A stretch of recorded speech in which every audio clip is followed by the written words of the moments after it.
Assalamualaikum warahmatullahi wabarakatuh. Welcome to channel Ambis Sinau. Oke teman-teman, kita lanjut bahas soalnya lagi ya. Kita lanjut untuk soal nomor 31. Di sini perhatikan gambar. Ada lukisan PQRS ditempel pada sebuah bingkai kayu ABCD gitu ya. Dengan diketahui lukisan dan bingkai ini ternyata sebangun teman-teman. Oke, terus BC itu 60, DC 40 gitu ya. Terus kita diminta untuk menentukan pernyataan yang benar. Oke, kita kasih ukuran dulu. BC itu 60 ya teman-teman. Terus DC-nya 40. Terus di sini diketahui ya, ini setinggi ini 5, sini 4. Nah, berarti kita bisa nyari PS atau QR-nya. Berapa teman-teman? Ya sudah, tinggal 60 dikurangi 5 dikurangi 4, berarti 60 dikurangi 5 itu kan 55. 55 dikurangi 4 berarti 51. Berarti sininya 51 ya teman-teman. Oke, kurang kelihatan ya, kita ganti warna. Nah, ini 51. Terus yang sini, nah yang sini DC itu kan 40. Terus ini samping-sampingnya belum diketahui ya, ada X, berarti X sama X, berarti 2X. Berarti SR itu adalah 40 min 2X. Oke, nah kita udah tahu masing-masing ukurannya. Sehingga karena lukisan, nah sama bingkai kayunya itu kan sebangun teman-teman. Jadi sisi yang bersesuaian itu bisa kita bandingkan. Terus berarti di sini kita punya AD per DC itu akan sebanding dengan AD, berarti sini PS per SR. Nah, kita masukkan AD-nya itu tadi 60, DC-nya 40 sama dengan PS, nah itu 51 per SR, SR-nya 40 minus 2X. Nah, ini kita sederhanakan yang bisa sederhanakan. Ini kita bagi 23, sini dibagi 22. Selanjutnya gimana? Selanjutnya kita kalikan silang. Berarti ini 3 dikali 40 min 2X sama dengan, ini ya, berarti 2 dikali 51. Nah, ini hati-hati, ini dikali satu persatu. 3 kali 40 berarti 120. 3 kali min 2X berarti min 6X. Sama dengan 2 kali 51 berarti adalah 102.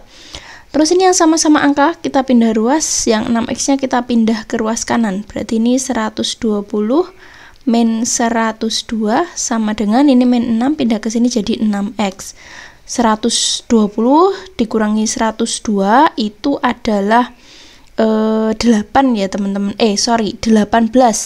Nah, berarti ini 18 sama dengan 6X. Berarti nyari X tinggal bagi 6. 18 per 6 berarti 3. Jadi nilai X-nya itu 3 teman-teman.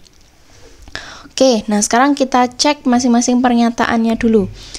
Panjang PS 52. Nah, ini PS harusnya 51. Berarti ini salah. Berarti pernyataan 1 salah. Berarti 2 jelas benar.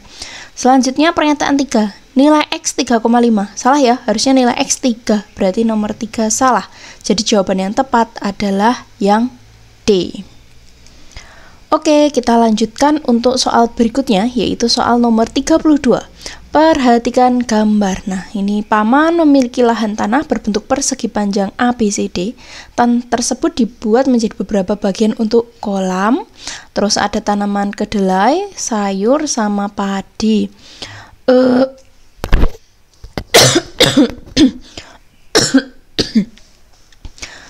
Diketahui AD itu sejajar dengan EF. Mana?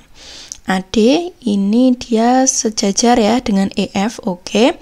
Terus panjang AE itu 4 cm. Kita tulis di sini AE itu 4. Terus 4 meter, sorry. Terus AD 9 meter. AD ini ya 9 meter. Terus FG itu 3. FG ini ya yang di dalam sini ini 3. Terus, nah kita diminta untuk menentukan pernyataan yang benar. Oke, luas daerah tanaman sayur. Nah, tanaman sayur itu yang ini ya. Nah, yang ini itu berapa gitu. Oke, nah ini segitiganya sebangun ya teman-teman mereka. Nah, kita bisa hitung untuk yang ini dulu. Antara segitiga DFG dengan segitiga DAB. Kalau kita gambar, ini DAB.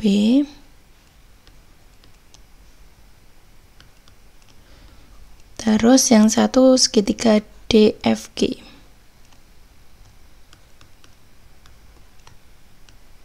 Kita kasih ukuran. DA-nya itu dia 9. Terus udah ya. Terus ini FG-nya 3. Nah, DF-nya ini kan sama nih mereka. Nah, ini berarti DF-nya 4. Berarti kita bisa cari AP. Berarti ini AP per DA itu sebanding dengan DF per FG. AP-nya kita cari, kita misalkan X, AD-nya 9 sama dengan DF-nya itu 4, FG-nya 3. Nah, kita coret yang sederhanakan. Nah, ini bisa dicoret ya teman-teman. Jadi kalau misalnya ini sama-sama di bawah itu boleh dicoret. Berarti nilai X-nya berapa? X sama dengan ini pindah ke sana, 3 kali 4 berarti 12. Oke, nilai AB-nya itu 12. Nah, berarti A ke B 12, AE-nya 4, berarti E ke B-nya 8. Nah, terus selanjutnya dengan menggunakan segitiga DAB lagi, kita kan butuh ini ya, sayur. Nah, berarti ini kita harus nyari ini. G ke E itu berapa? Nah, itu kalau kita gambar lagi, dia kurang lebih seperti ini, teman-teman. Sini ada D, A. Nah, siku-siku di A. DA-nya itu, ya, DA-nya ini 9. BA-nya itu tadi 12. Nah, sekarang kita bisa nyari BD. Oh ya, di sini ada gini. Nah, sini E, sini G. Oke, kita nyari luas yang EBG ini ya. Nah, kita akan mencari untuk EG-nya itu berapa dengan perbandingan, berarti BA per AD sama dengan yang sini berarti BE per EG. BA-nya itu tadi 12 per AD-nya 9 sama dengan BE. Nah, BE-nya ini tadi 8 per EG-nya X. Nah, ini bisa kita coret dulu, dibagi 3, sini 3, bagi 3, sini 4. Sini sama ini coret, 4 sama ini 8, berarti sini 2. Berarti X sama dengan X yang pindah ke sini, 3 kali 2, berarti 6. Nah, berarti kita punya EG-nya ini 6. Oke, kalau EG-nya ini 6, berarti kita sudah bisa mencari luasnya, teman-teman. Luasnya berapa? Berarti ini luasnya itu setengah kali EG 6 dikali EB 8. Coret 3, berarti tinggal 8 kali 3, berarti berapa? 24. Nah, berarti nomor 1 benar. Oke, berarti kalau nomor 1 benar, berarti nomor 2 jelas salah. Sekarang kita cek untuk yang nomor 3 dan 4. Nah, nomor 3 itu nyari luas kolam. Nah, luas kolam ini kan tadi udah tahu ya, sininya 4 karena sama ini. Nah, berarti luas kolam dia segitiga berarti setengah kali alasnya 3, tingginya 4. Nah, ini 2 sama 4 coret, berarti tinggal 3 kali 2, yaitu 6 meter persegi. Berarti ini betul. Jadi jawaban yang tepat adalah nomor 1 dan 3. Jawabannya A. Oke, lanjut soal berikutnya, soal nomor 33. Sebuah benda terbentuk dari gabungan tabung dan kerucut. Nah, ini ada tabung sama kerucut. Oke. Terus jari-jari alas kerucut itu sama dengan 2 kali jari-jari tabung. Oke. Jadi jari-jari kerucutnya ini 2 kali jari-jari tabung. Maka luas permukaan benda tersebut itu berapa gitu ya. Oke, kita diminta untuk menentukan luas permukaan. Berarti ini ya, kita ngitung ini, terus ini, terus ini, sama selimut kerucutnya. Oke, kita hitung satu persatu. Dari yang lingkaran pada tabung ini dulu. Nah, ini luas lingkaran. Berarti luas lingkaran apa? Pi kali R kuadrat. Pi-nya tetap pi, R-nya berapa? Nah, ini segini, diameternya si tabung itu 5. Berarti R-nya 5/2 dikuadratkan. Nah, berarti kita punya pi kali 5 kuadrat 25 per 2 kuadrat 4. Berarti 25/4 pi, satuannya cm persegi. Selanjutnya kita nyari luas selimut tabungnya ya. Nah, luas selimut tabung rumusnya adalah pi kali D kali T. Oke, tapi kalau kita lihat ternyata tinggi tabungnya itu belum ada ya teman-teman. Oke, kalau belum ada harus kita cari. Nah, kita cari dulu tinggi kerucutnya berapa. Oke, kita ganti warna dulu. Nah, ini ke sini. Itu kita cari dulu. Nah, ini ke sini kan ini jari-jari kerucut. Ingat, tadi jari-jari kerucut itu 2 kali jari-jari tabung. Jari-jari tabungnya 2,5. 2 kalinya berarti sini 5. Nah, ini miringnya dia 13. Berarti tingginya bisa kita hitung dengan rumus T sama dengan akar dari ini ya, sisi miringnya ini berarti 13 kuadrat dikurangi ini jari-jarinya 5 kuadrat. 13 kuadrat itu 169 dikurangi 5 kuadrat itu 25. 169 dikurangi 25 itu 144. 144. Nah, akar 144 berarti 12. Nah, ini berarti tingginya 12. Nah, ini sampai sini 15, tinggi kerucutnya 12. Berarti tinggi tabungnya adalah berapa teman-teman? Tingginya 3. Oke, kita punya tingginya 3, berarti kita hitung. Pi-nya tetap pi, D-nya 5, T-nya 3. Berarti hasilnya 15 pi cm persegi. Selanjutnya kita hitung ini ya, selimut kerucut. Luas selimut kerucut. Rumusnya apa? Rumusnya pi kali R kali S. Nah, pi-nya pi, R-nya berapa? R-nya 5, S-nya berapa? S-nya ini ya 13. 13 kali 5 berarti 65 kali pi, 65 pi cm persegi. Oke, sekarang kita cari ininya. Nah, ini berarti luas lingkaran pada kerucut dikurangi luas lingkaran pada tabung. Nah, sekarang cari yang lingkaran kerucut. Nah, lingkaran kerucut berarti rumusnya pi R kuadrat. Pi R kuadrat. Berarti pi-nya pi, R-nya 5. 5 kuadrat berarti 25 ya, ini 25 pi. Nah, berarti luasnya, luas sisa, kita tulis luas sisa, itu berarti luas lingkaran kerucut, 25 pi. Sorry, ini salah, kita hapus. Nah, 25 pi dikurangi, nah luas lingkaran tabungnya tadi 25/4 pi. Berarti dikurangi 25/4 pi. Kita samakan penyebutnya jadi per 4. Sini kali 4 berarti 100 pi. Dikurangi 25 pi. Nah, berarti hasilnya 75 pi per 4.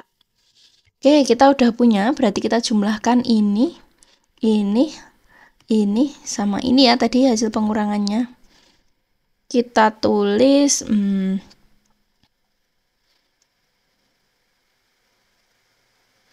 berarti luas permukaan gitu ya. Nah, tulis berarti berapa? 25/4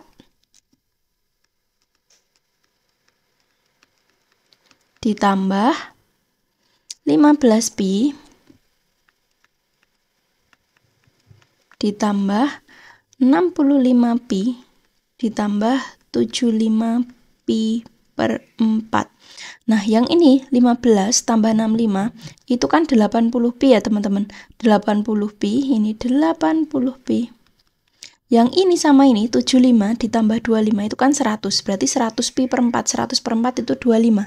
Berarti kita punya 80pi ditambah 25pi. Berarti hasilnya 105pi.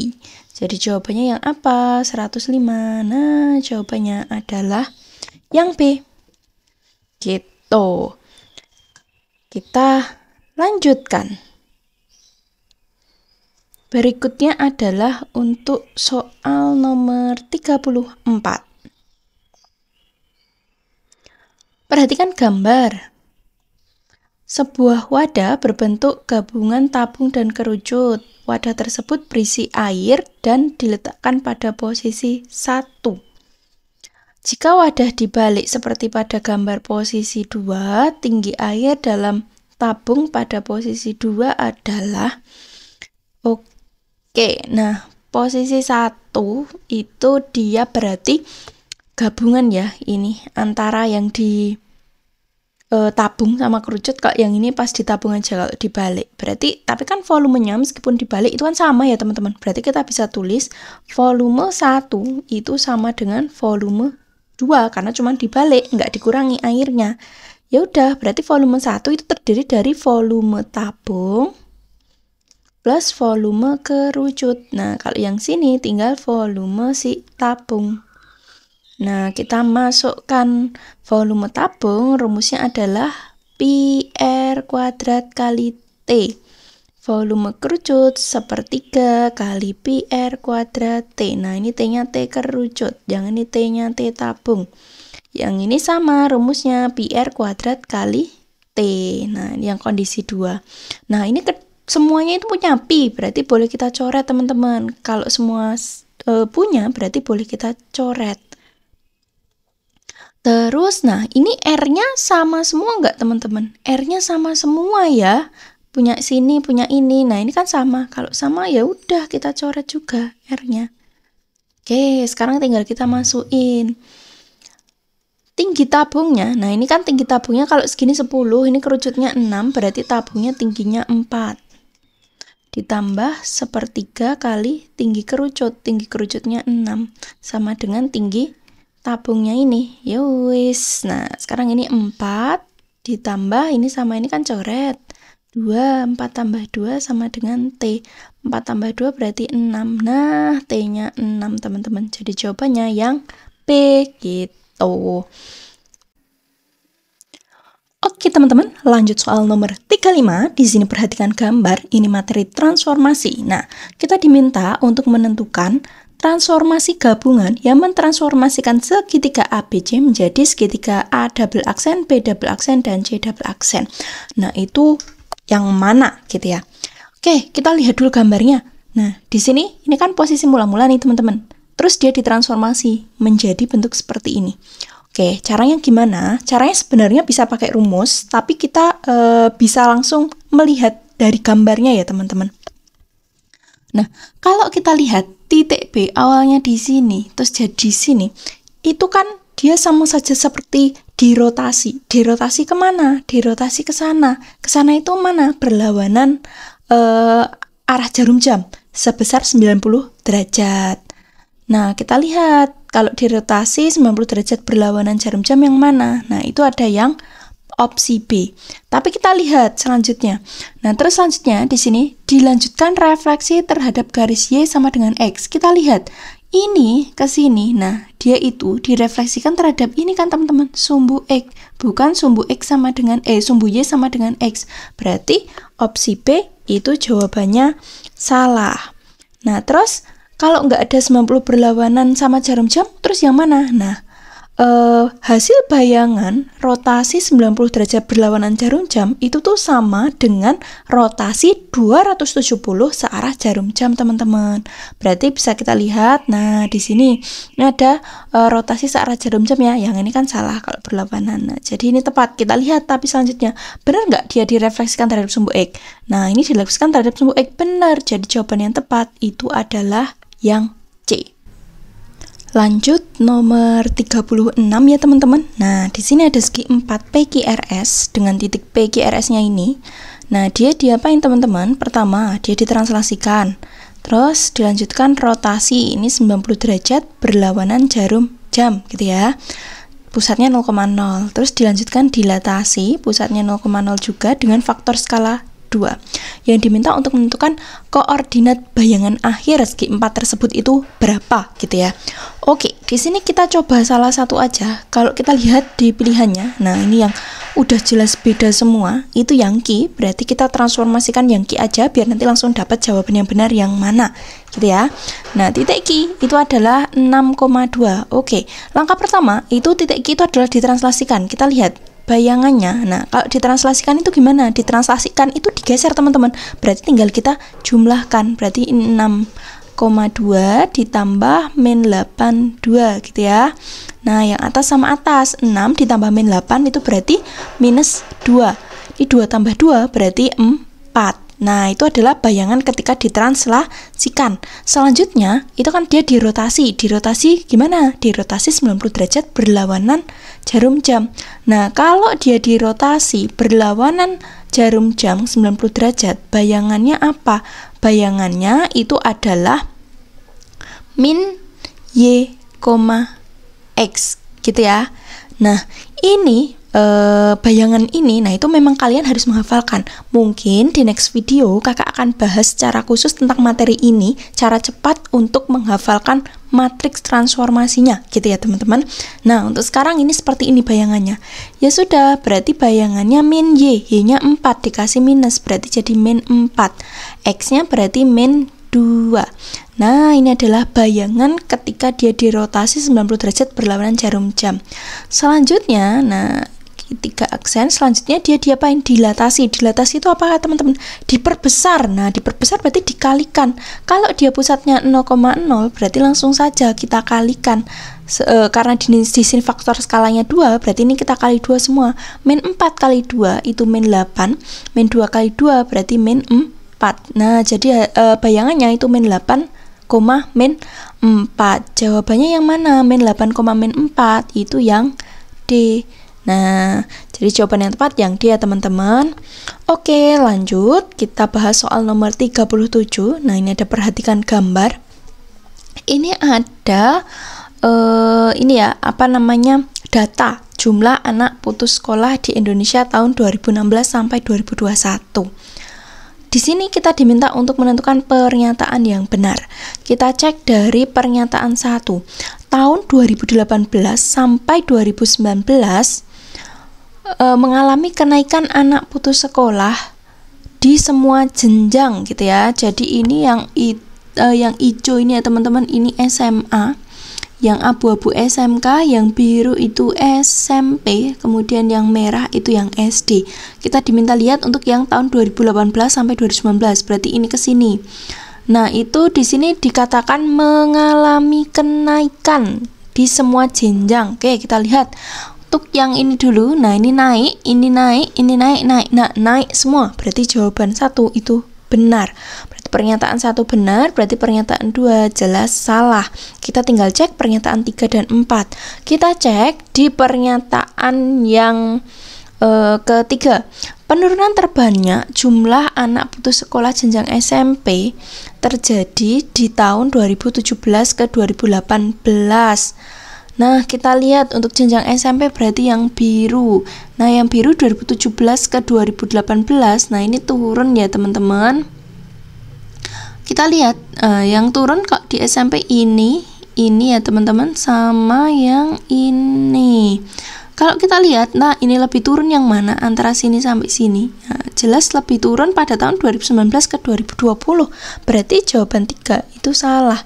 Jadi jawaban yang tepat itu yang B, 1 dan 4. Lanjut, kita bahas soal nomor 38. Pada nomor 38, itu tabel berikut merupakan nilai peserta didik tes sumatif matematika kelas 9. Nah, ini ada nilai, ada frekuensinya. Di sini kita diminta untuk menentukan pernyataan yang benar. Oke, kita cek dari pernyataan 1. Nilai median data tersebut adalah 70. Ingat, median itu apa teman-teman? Median itu adalah nilai tengah. Nah, untuk mencari nilai tengah, kita hitung dulu nih frekuensi totalnya itu berapa.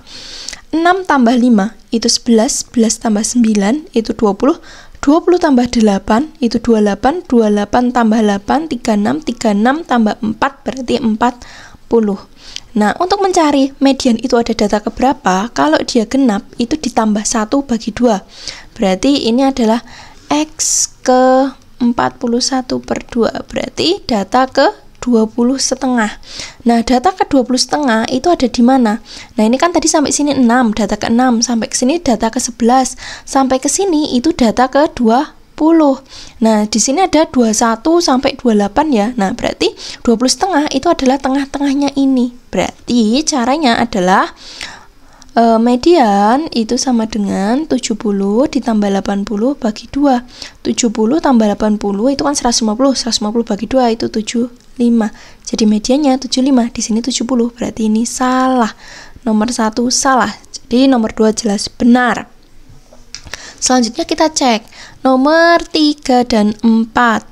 Nomor 3 di sini peserta didik mendapatkan nilai rata-rata kelas peserta didik yang mendapat nilai rata-rata di atas rata-rata kelas gitu ya, berjumlah 29 anak. Nah, kita lihat pernyataan 2 itu kan sudah benar, jadi kita nggak usah ngitung teman-teman. Berarti 74,75 itu adalah rata-ratanya. Dia diminta untuk menentukan yang di atas rata-rata ya, ini di atas rata-rata itu 29. Berarti yang di atas 74,75 mana? Ya ini kan teman-teman. Nah, ini kalau dijumlah berapa? 8 tambah 8 16, 16 tambah 4 itu 20. Di sini 29. Wah, berarti salah. Jadi nomor 3 salah teman-teman. Maka jawaban yang tepat itu adalah yang D. Lanjut, soal nomor 39, diketahui suatu keluarga mempunyai 5 anak. Nah, anak termuda itu dia berumur setengah dari anak tertua gitu ya. Ini anak termuda itu umurnya setengah dari anak tertua. Anak nomor 2 itu berumur kurang 3 tahun dari anak tertua. Anak nomor 3 itu berumur lebih 4 tahun dari anak termuda. Dan anak nomor 4, nah nomor 4 berumur lebih 2 tahun. Nah, ini lebih 2 tahun dari anak termuda. Oke, nah terus di sini diketahui rata-rata umur anak-anak itu adalah 16 tahun. Umur anak nomor 4 itu berapa gitu ya. Nah, caranya gimana? Kita data dulu teman-teman dari informasi yang sudah diketahui. Misalkan anaknya namanya A, B, C, D, E gitu ya, karena kan 5 anak nih. A, B, C, D, E. Dengan A itu anak nomor 1, B nomor 2, C nomor 3, D 4, E berarti nomor 5 alias yang termuda. Oke, kita tulis nih. Di sini informasi pertama, anak termuda berarti si E berumur setengah dari anak tertua. Berarti anak tertua itu misalnya umurnya adalah X. Berarti umur anak termudanya adalah X per 2 atau setengah dari X gitu ya. Terus anak nomor 2 berumur kurang 3 tahun dari anak tertua. Berarti ini X min 3 ya kan. Terus anak nomor 3 berumur lebih 4 tahun dari anak termuda.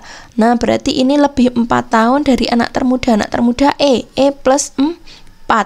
Nah, E-nya diganti X per 2. Berarti ini X per 2 plus 4.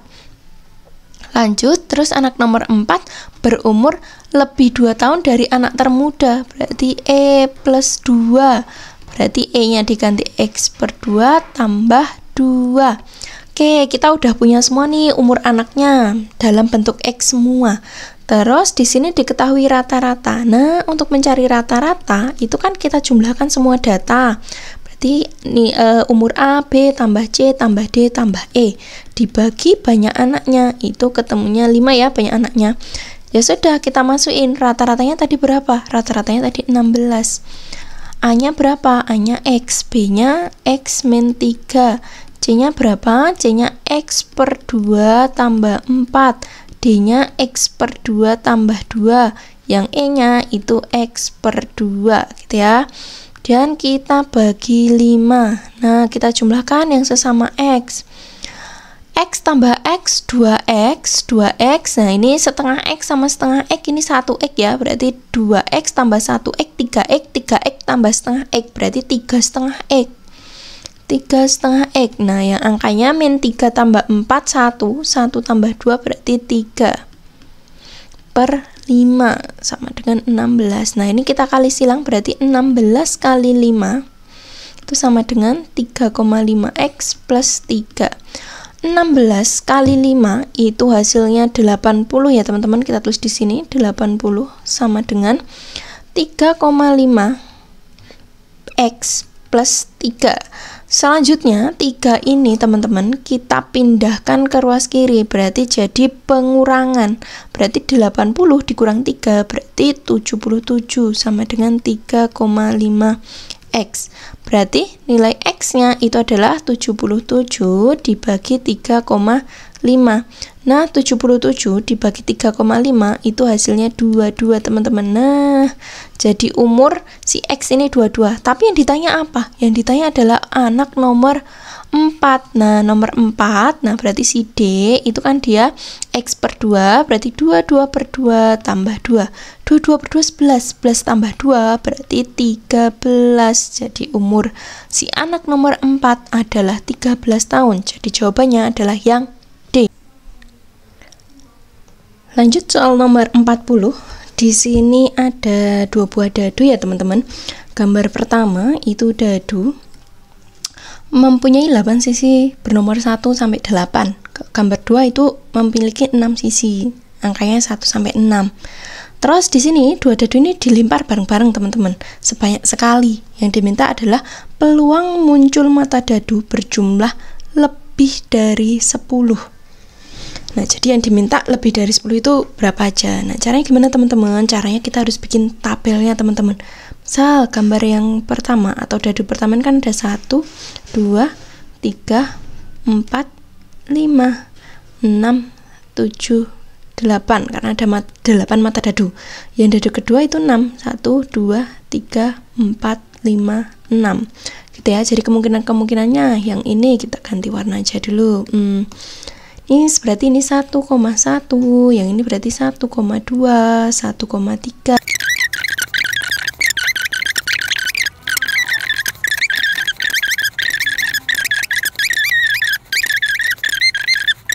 Udah semua. Terus kita diminta untuk menentukan yang lebih dari 10. Nah, mata dadunya ini kalau dijumlahkan yang lebih dari 10 yang mana? Nah, ini kalau ini kan paling mentok ini 9, paling mentok 10. Nah, ini 10 berarti ini 8 tambah 3, 11. Berarti ini.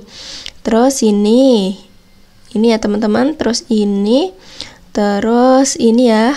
Ini. Terus yang 6 berarti dari sini kan 10, berarti ini 11. Yang ini 12. Ini 13 ya teman-teman. Terus ini 14. Ya udah, berarti ada berapa? Yang lebih dari 10 ada 1, 2, 3, 4, 5, 6, 7, 8, 9, 10. Jadi peluangnya ada 10 dari totalnya. Totalnya ini ada berapa? Ini kan berarti 8 kali 6. 48. Atau kalau dikecilin adalah 5 per 24.